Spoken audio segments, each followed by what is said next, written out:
This is a notice to youth, POC, and LGBTQ. Big Tobacco wants you. Hello, everyone. Thank you for tuning in with us. I'm Takosha Lopez, an intern and mentor at Breathe California of the Bay Area, Golden Gate, and Central Coast. I attend California State University, Monterey Bay. My major is Collaborative Health and Human Services with a concentration in public health. This video was created as a resource that can be accessed at any time by anyone that needs it. Gathered with me are representatives from Breathe California, Social Equity Initiative, San Francisco Community Health, LGBTQ Minus Tobacco, Santa Clara County Public Health Department, the Tobacco Free Coalition of Santa Clara County, and the Billy DeFrank LGBTQ Plus Community Center. They will be informing you about the amazing resources they provide and work they're doing in the youth, people of color, also known as POC, and LGBTQ communities on this issue. Great, so let's get started. I have been mentoring the Youth for Lungs group for a year now. They are a collective of around 10 youth members that advocate for healthy lungs by creating events, speaking with city council members, and attending events that further their learning about lung health and the prevention of lung disease. They have a ton of energy and passion for their work because they've seen firsthand what tobacco and nicotine can do to people and the planet. So speaking of the effects of tobacco and nicotine in youth, I would like to take a second to speak to the parents and guardians to go over the warning signs that you may have not noticed in your child. Your child may be addicted to tobacco or nicotine due to vaping or the use of e-cigarettes if they have random mood swings, anxiety, headaches, coughing, wheezing. They tend to hide things from you or not tell you the full truth about things. They would rather stay in their room or away from family. You've noticed that they ask you for more money or it disappears quicker than usual. They have more or frequent cravings for spicy or salty foods and an increased thirst. These symptoms can easily be overlooked as normal teenage hormonal behaviors or even a cold. But it's very important to pay attention to the warning signs and encourage your child to quit. They say better late than never, but best is right away. Our next speaker will be Margot Seidner, CEO of Breathe California, and she'll be touching on the tobacco cessation program that Breathe California provides. Thank you. Take it away, Margot. You're muted. Sorry. Thank you, Takosha. Next. So I'm going to try to cover 60 years of tobacco control work. As you might know, our agency started in 1911, and during the first 40 to 50 years, we were almost exclusively looking at TB. At that, for 1 of every 8 deaths in the country, and that's about what tobacco is responsible for now. Our tobacco control work started when, first of all, antibiotics came into being and helped cut TB, and also at the time that the Surgeon General told us exactly how bad tobacco is for you. Next. So we did start first in schools looking at prevention, and our agency was actually the first to do health education in schools in the 1940s. And then we finally got cessation going. All of these things were new. So our first community cessation classes were in 1979, and our first on-site incorporations were 1981. In 1987, we were thrilled to get AB 4085 passed, which finally banned smoking by students on school property. So if you can imagine, they actually had school smoking areas at the time, and we were able to stop that. And in 1988, we actually offered our first smoking cessation on site at schools. And later we have improved that by, in 1997, having Smokeless Saturday School. That was offered because of the criminalization of tobacco possession by kids, which our legislature in California enacted. We thought that they should be doing something related to learning about tobacco instead of just picking up trash for community service. So we started that and worked with the court system. And we were really really surprised to learn that it was actually effective, and about 75% of kids would take some step to help them reduce or quit their smoking after they came through there. In 2001, we started another program which we deliver that is a multi-session program called Quit the Hits, and that's meant for kids who are at highest risk of smoking. Next. And alongside that, we were doing lots of campaigns like our billboard contests. Next. And of course, we were always trying to get ordinances passed that would control secondhand smoke. In the beginning, we had to call them non-smokers' rights ordinances because we didn't really have any proof that secondhand smoke was that bad for you. And for a while, our agency was just out there with another group called GASP, that we're trying to get rid of it because we knew, hello, it makes you cough. So it's not good. And we were working pretty much with just a few groups, and most people didn't really think it was that big of a deal. But in 1984, that was a banner year. We actually got 7 cities to have ordinances that controlled smoking in workplaces, in restaurants, and in public places. And again, these were not banning everything. They were doing things like saying, okay, you have to ask people smoking or non when they come into the restaurant. But it was a first step, and it was great. And our very first ordinance was the first in the entire country, and it was Santa Clara County in 1974. Next. Then something wonderful happened, which took a lot of work. I worked 12 weeks without a day off, trying to get Proposition 99 passed. And our agency had 75 volunteers who worked every weekend. Some of them worked during the week, and it was our job to keep them supplied with petitions and keep them going. And this is a couple of those volunteers at a shopping center. And what changed dramatically was, of course, that we had some money now to do things, but also because I think it was set up in such a great way. It not only funded grant projects, but it funded the research that would tell us which people were suffering most from smoking, how to reach them, what kinds of methods and strategies would work with them. It was wonderful research we'd never had. And the best thing of all is that it funded coalitions. So every county in the state would have a coalition that would help going forward. Next. And the first group that we used some of that money for was our African-American population, because we knew, even though it's a very small population in San Jose or Santa Clara County, that they were suffering the most from tobacco. And so you see here just a couple of the activities. This project ran for 14 years. And we had African-American churches, clubs, fraternities, sororities, professional groups like the Black nurses, the Black physicians, the Black firefighters. We had the whole community was embracing this. And we actually subcontracted with them. We did fund what they were doing, funded their activities. And you see a drill team. That was so fun that we had gospel sings, drill teams, after school programs. And so you see on the left, they're presenting at a press conference because they have gone around to do merchant education and to look at whether stores were complying with some of the rules that were already set.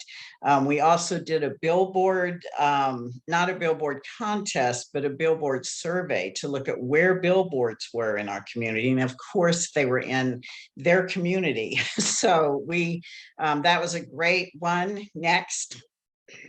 And then we branched out to try to reach our Latinx communities. Mind the Gap was actually a college project, but ended up, because of the number of Latinos in our community, reaching them, which was great. We did we led the tobacco-free collaborative for the city of San Jose for 8 years. And then we had a CAM project funded by our county, which allowed us to get Spanish speaking population to actually be the emerging community leaders. And they went to their own grocery stores and got them to declare no smoking outside in front of the store.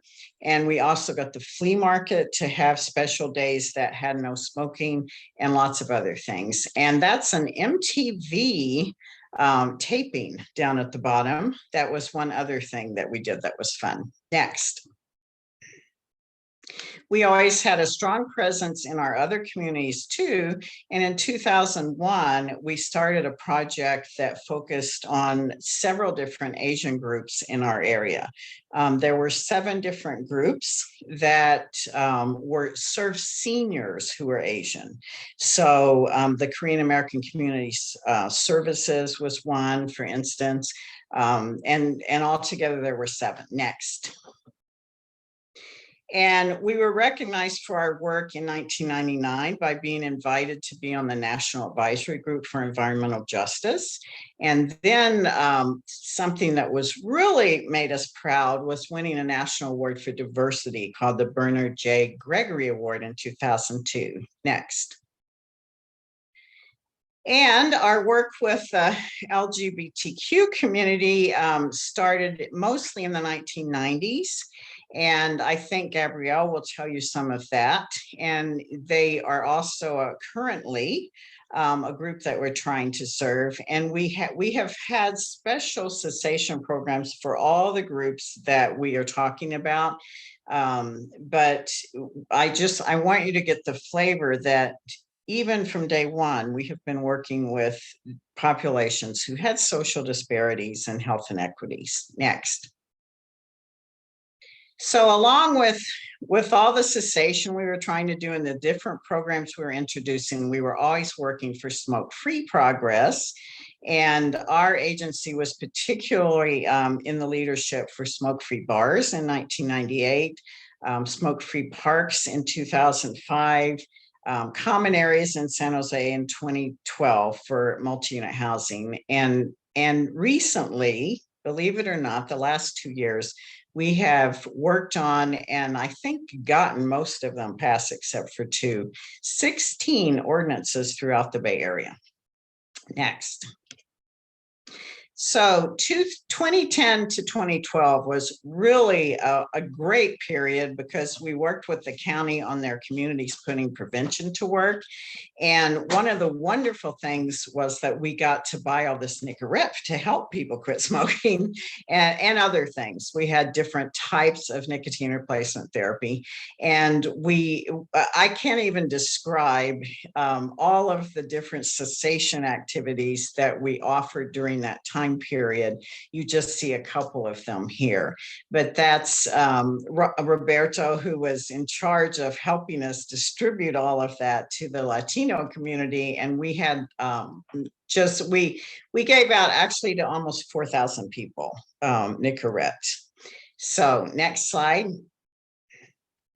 And then another wonderful part of CPPW was our Viet Voters project, where they did drop-in classes for 10 weeks in cessation. We have learned in working with our communities to let them decide what is going to work.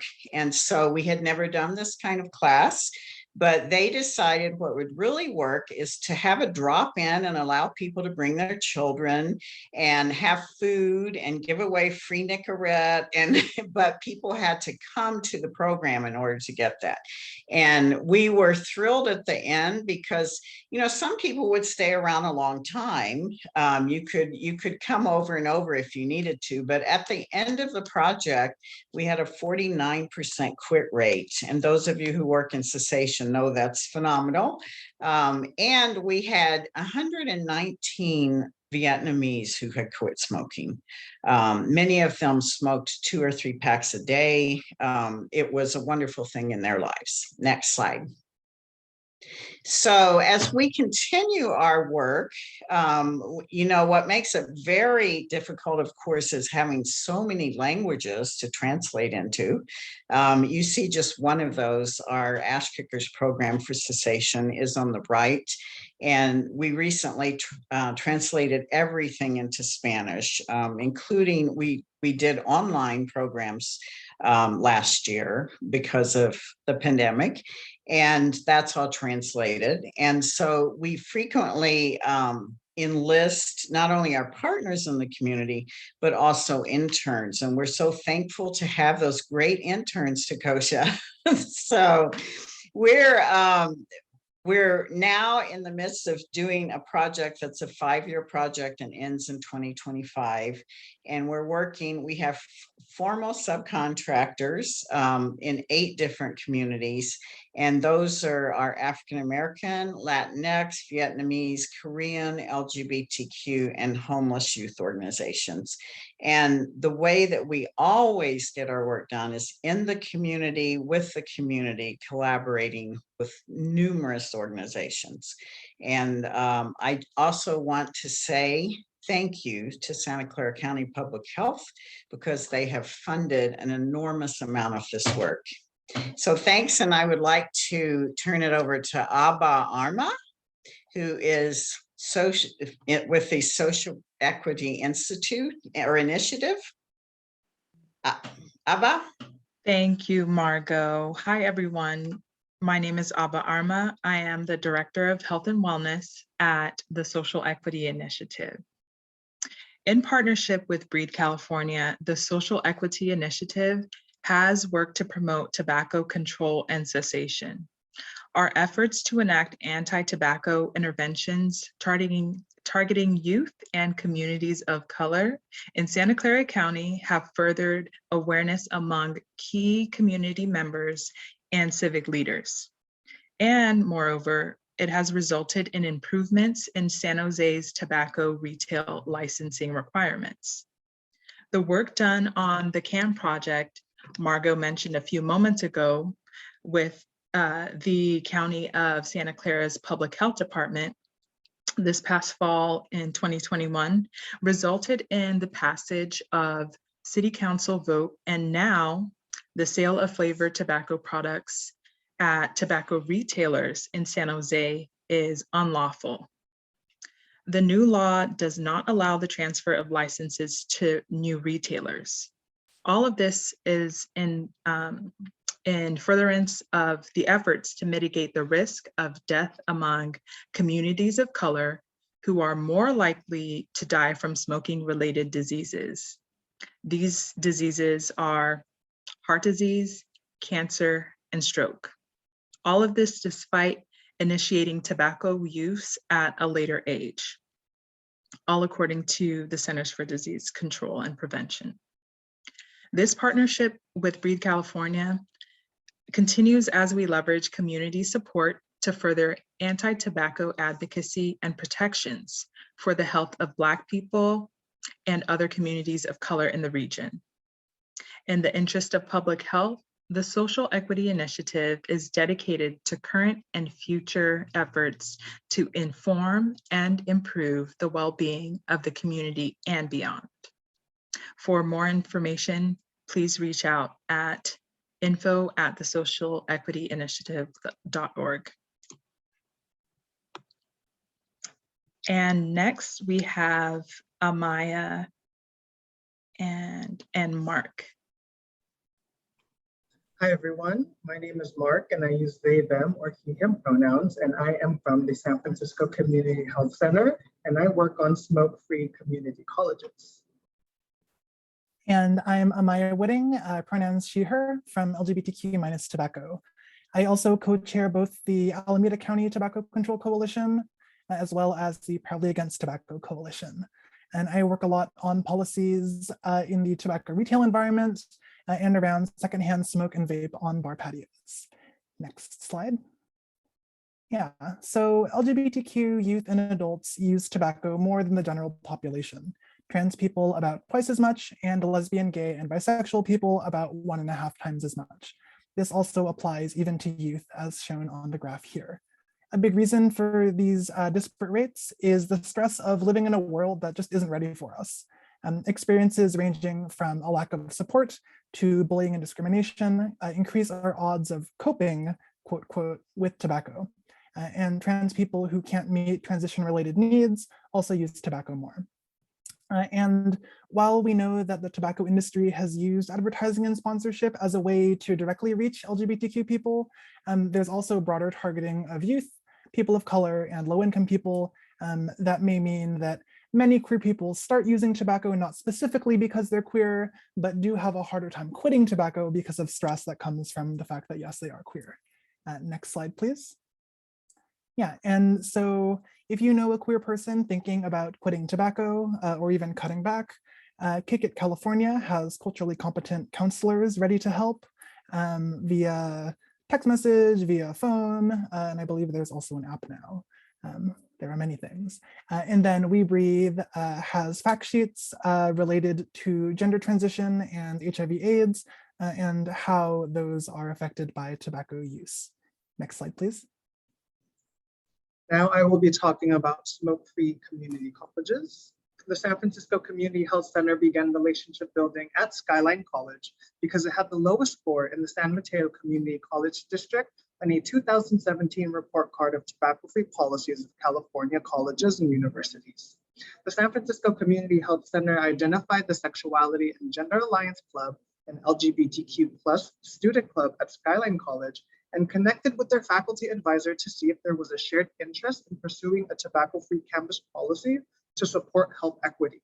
The faculty member was passionate about social justice and understood the harms of tobacco from both personal and academic lenses. Next slide, please. To build awareness about tobacco on campus, a virtual campus event, Not on Our Campus, Not in Our Lungs, brought experts from the field of tobacco control as panelists to describe their experiences working with people of color and the LGBTQ+ community here in the San Francisco Bay Area. This event highlighted the racial and social justice lens for tobacco control efforts from more than 75 students at Skyline College. On November 10th, 2021, the San Mateo Community College District Board of Trustees adopted a district-wide 100% tobacco-free campus policy, removing designated smoking areas and prohibiting smoking in parking lots at Communit College, College of San Mateo, and Skyline College. This brings the current total to smoke-free community colleges in California to 72 out of 115. SFCHC will continue to support policy implementation in partnership with Breathe California to build awareness for the revision of Board Policy 2.27, Policy on Smoking. And I will pass it off to Amaya. Thank you. Yeah, so at LGBTQ Minus Tobacco, we talk about price as a tobacco industry tactic. Each year, tobacco companies spend billions of dollars to make their deadly products cheaper, resulting in the prices shown. Let's see. I think there's a slide missing here, actually. Let's see, can we get a, nope, next one. Next one. The magic of editing. Yeah, there's one more slide that should be in here, I believe. I don't know, do you want to kind of fake it since we can edit? And then, okay, sure. So I'll just talk and then I'll say next slide and whoever's editing can then add it in. Okay, sure. Yeah, so at LGBTQ Minus Tobacco, we talk about price as an industry tactic. So each year, tobacco companies spend billions of dollars to make their deadly products cheaper, which results in the prices shown on this slide, which we observed at retailers in Concord. Big Tobacco knows what over 100 studies have found, which is that low prices lure young people to start tobacco and discourage established users from quitting. Some of the cheapest products are cigarillos, which can be sold in packs of 5 or 6 for under $1, as shown here. And in response to these tactics, some cities and counties are requiring minimum prices for tobacco products. And this is where I would say next slide, but we're still on this slide. Oh, no, okay. So in terms of what has actually been passed, you can see some of those communities in the map on the left side of this slide with those kind of pink indicators. So an $8 minimum price for cigarettes, cigars, and cigarillos is what you'll find on many Alameda County jurisdictions books from Fremont to Oakland to Pleasanton. But $10 as a minimum price is now gaining traction and is on the books in Bay Area cities like Antioch, Petaluma, and Sebastopol. LGBTQ Minus Tobacco has $10 minimum prices written into the model policies that we're using to educate in our focus communities of Concord, Vallejo, and Solano County. And we have a page on our website and a brochure made for Concord that are currently available. And our website is www.lgbtq-tobacco.org. Oh, and before we go there, actually, I also want to address the question of who benefits from these policies that fight cheap tobacco. So youth are the most price-sensitive group overall and benefit broadly, like all youth benefit from these policies. And then if we look within the LGBTQ population, trans people and queer women in particular are more likely to be low income. And then if we look at race, right, it's Black and brown communities that are disproportionately lower income. And so these are all the groups that have the most to gain from these policies that really stop big tobacco from tilting the playing field towards affordable addiction. Thank you. Next slide.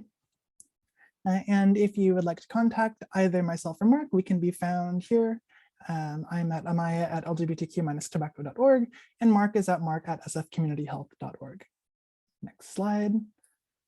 And I'd like to introduce our next speaker, Giovanna from the Santa Clara County Public Health Department. Take it away. All right, thank you, Amaya. And so my name is Giovanna Ponco. I serve as the Coalition Coordinator for the Tobacco-Free Communities Program of Santa Clara County's Public Health Department. And my team's vision is for a tobacco-free Santa Clara County. Our mission is to strive for optimal health of all residents and the workforce in Santa Clara County by eliminating illness and premature death attributed to the use of tobacco products. Next slide, please.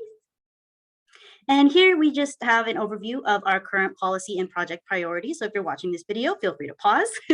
But basically all of these activities focus on just reducing exposure to reducing harmful exposure to our communities and also connecting them to the support that they need, especially our priority populations, which include our youth, our communities of color, and also our LGBTQ plus communities. Next slide, please.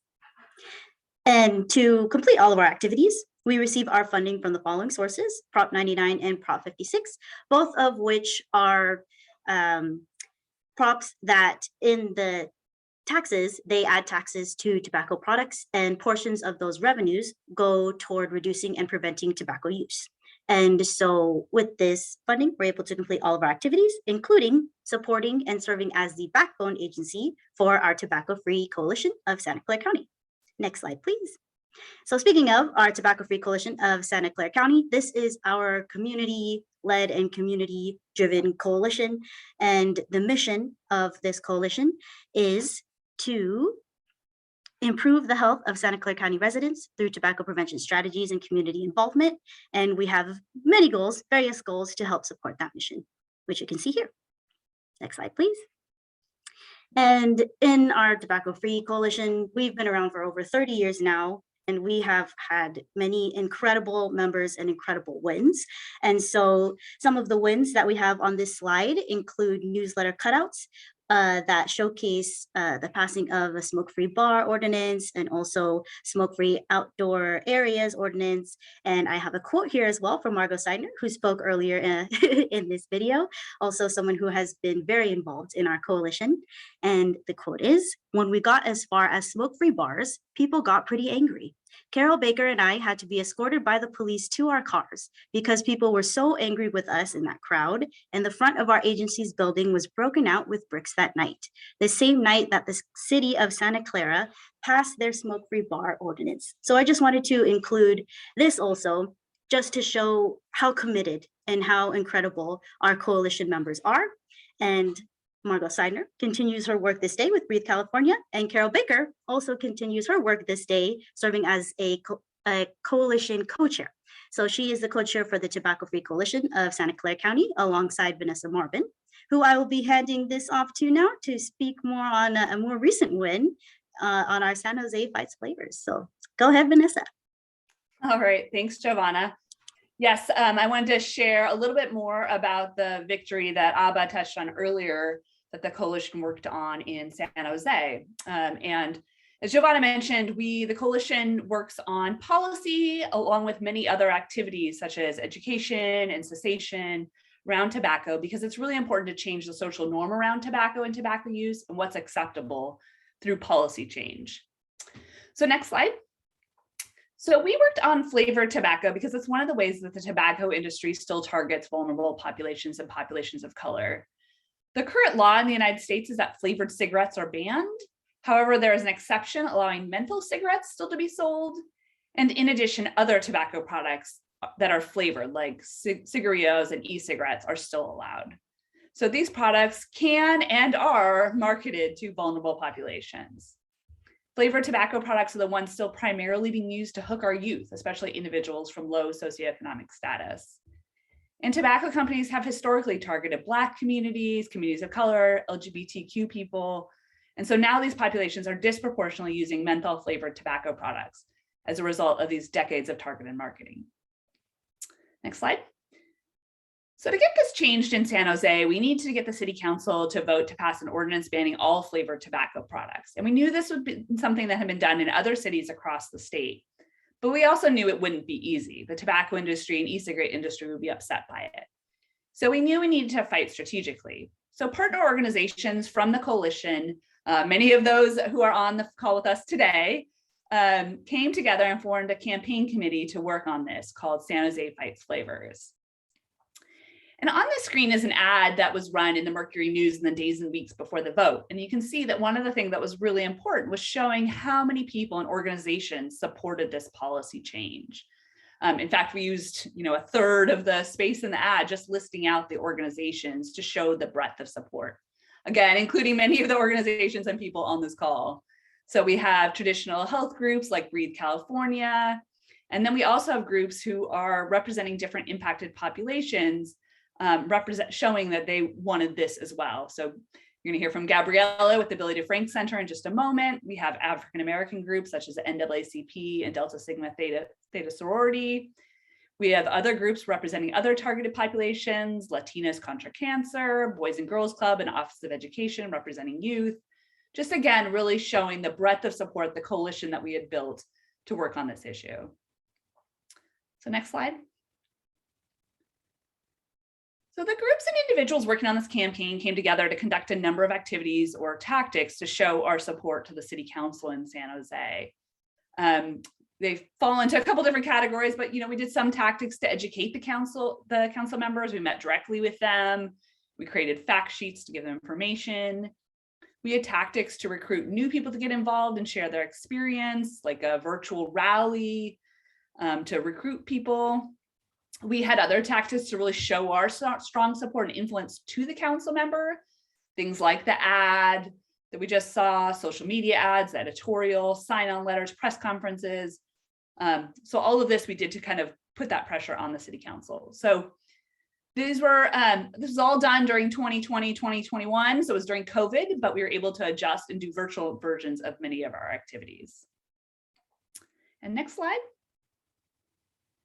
So in the end, we were so proud to pass the ordinance after about a year of really hard work. The policy that passed made San Jose the largest city in the United States to pass a menthol cigarette ban, and also included a ban on flavored tobacco. So I do think that this will help improve the lives of targeted populations that we're talking about here today, LGBTQ, Black, and youth individuals, to make sure that they never start smoking or help them quit. We had to compromise on the perfect ordinance in order to get the votes. So we'll be back to work with the council again. But ultimately, we believe it was a strong coalition of groups who came together to work on this policy to show the voices of diversity throughout our community and show that broad support that was really key. And we're really proud. The Tobacco Free Coalition of Santa Clara County is really proud of that work and really proud that it was able to pass. So back to you, Giovanna. All right, thank you, Vanessa. And speaking of the variety of groups that the Tobacco Free Coalition of Santa Clara County has worked with, we have over 150 individuals on our mailing list, and I've worked with over 60 different stakeholder groups over the years. And we meet monthly to share information and coordinate efforts. We also have 3 subcommittees in our coalition, including the Policy and Advocacy Subcommittee, our Cessation Subcommittee, a Youth Orgs United Subcommittee, And also our community advocate Teens of Today, otherwise known as CAT, which is our youth-driven and youth-led group. All right, next slide, please. And if you're interested in learning more and also just want to stay updated on our most recent activities, you can visit our Facebook at https://www.facebook.com/SCC tobacco free. Next slide, please. And if you're interested in learning more about the Tobacco Free Communities program over at the Public Health Department, our website is sccphd.org/tobacco free. And we can be contacted at the phone number 408-885-4466, and also via email at tobaccoprevention@phd.sccgov.org. Next slide, please. Thank you all so much. And now I will pass it over to Gabrielle. Hi, everyone. I'm Gabrielle Antolovich, and I've been an anti-tobacco activist for so long. In fact, I started in Australia. No, put the slide up. And when I came to America, I realized, oh, there's a problem here too. So my experience has been fabulous.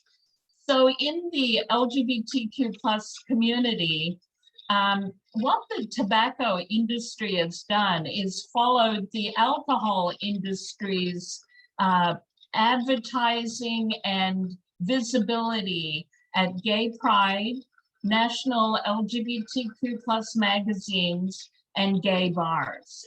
And part of the reason for that is that the alcohol and tobacco industries actually discovered that when you drink alcohol, it enhances the nicotine experience. And when you smoke nicotine, it enhances the alcohol experience. And so that's why you'll have drink coasters with tobacco ads in bars. And that's why they love going to spring break, where alcohol and tobacco are the biggest advertisers and sponsors, because they're trying to get the kids into both of those. And then at the LGBTQ large events, they are doing the same thing. And also the ads, just like with all the other minority ads, they're using the language of the minority. Like here is a good example that Camel used, is take pride in your flavor. And it is so sneaky because, you know, the alcohol industry does the same thing. They'll have a case of alcohol and they'll have it in a cupboard and they'll say closet case. Very clever language. And what happens is that the LGBTQ community goes, oh, isn't that cute? They know us, they love us, and it creates that emotional relationship, which is really annoying for an activist like myself. So what I've always done is, you know, let people know that advertising to our community is deliberate, because we already have a high rate and a high propensity to tobacco and alcohol.